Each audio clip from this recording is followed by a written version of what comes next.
nhà nó là tầng gì sơ cho bọn nó tầng gì sơ cho nó mà cho sơ cho nó rồi bọn nó tăng tốc thay sai trong sai rồi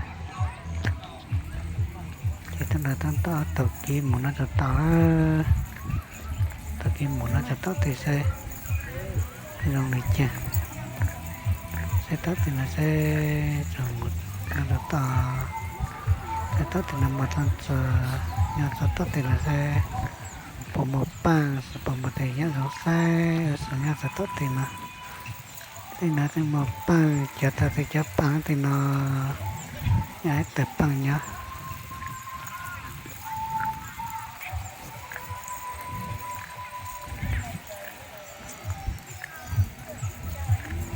nên là bao giờ chờ ta chấp băng là băng nốt đi tăng tốc tới trong gọi tăng tốc tới thoa tới trong gọi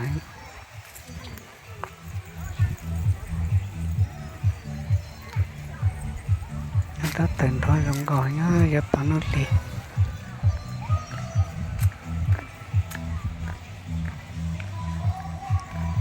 nhưng mà nó cho ta sẽ mà nó ta là sẽ bằng một thì nhá giống xe bằng một thì khai chế giống sữa ta nằm ở chỗ tôi ta tới em một chế rồi xe bởi giống chế này bọn nó ta tới em một chế rồi đấy bọn nó ta tới em một chế chơi rất là chơi phải không chơi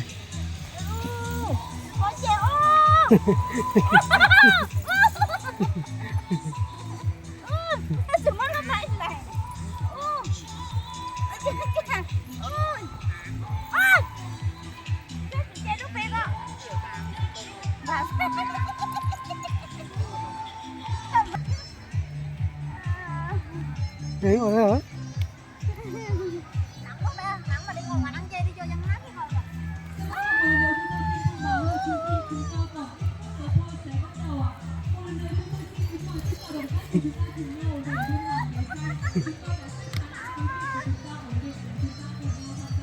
nó thằng chi cậu rồi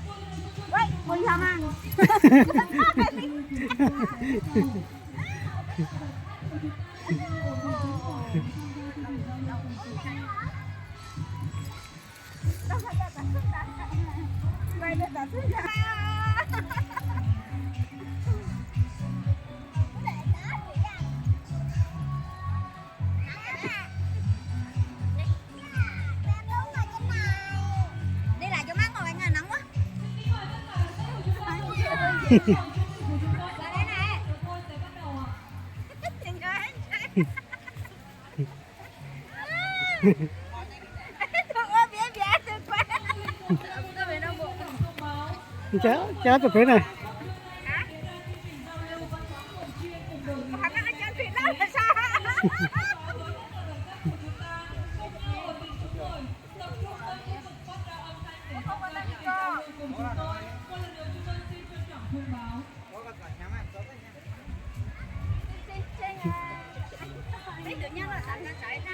phải giống chài mới này phải giống chài Ủa đúng chai nè bé. phải giống chài Ủa đúng chai. Là đúng chai. Chai này. Chứ cái ảnh nữa. nó bảo bảo thế Chai hết mẹ à. Sao nào đấy?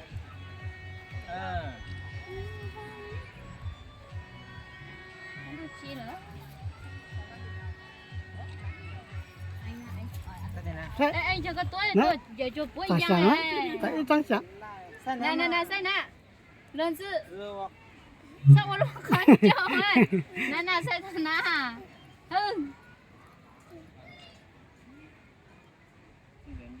ôi vô tàu rồi Anh Hương mà. Tôi mày phá quá. Là hai kẹt quá hả? Đó, cho nó mày phá video. nhớ tới chẳng nhớ tới Nó nào, chào với chị con nè. cơ mà Chị con nè.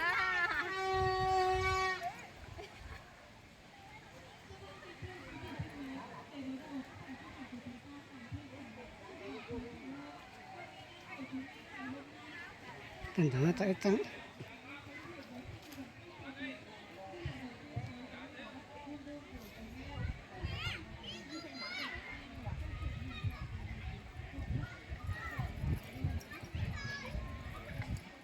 Thôi đấy.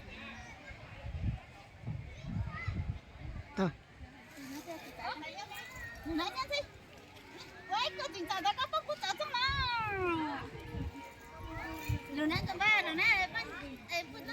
Mama, nó sẽ đừng có phê rồi. Đó mà lột kèo.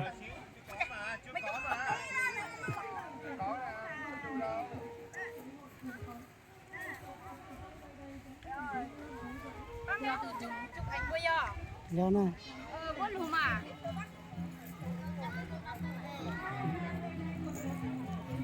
con lùm dòng giáo này chụp cái này quay video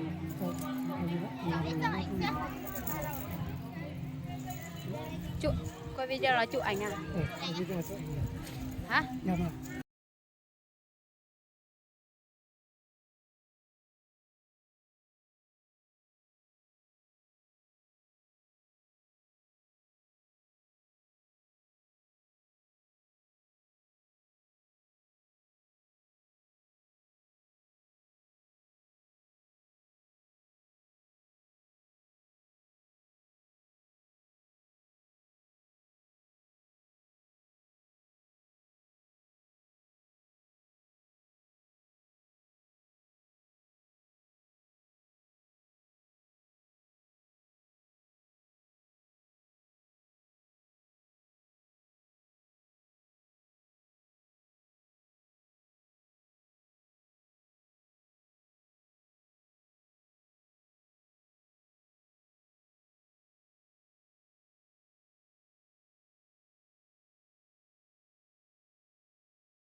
nhỏ vàng chờ ngọc bơ nó chưa vả nè bây giờ mà chấp thứ quan trọng nè con đã sẽ cao mũ này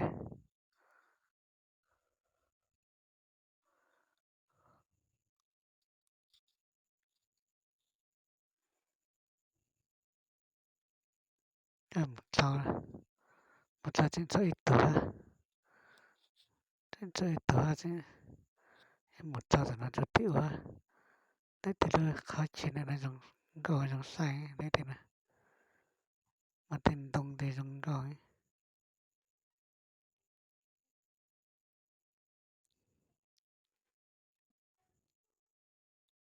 thì ra một tuần là sau tuần là cho rất tiểu á tuần là sẽ không thấy được cho nó chính số ít tuổi sẽ ra sang tuần là rất tiểu ha để bốn nó sẽ cao mũ này sẽ dọc thấy dọn rằng này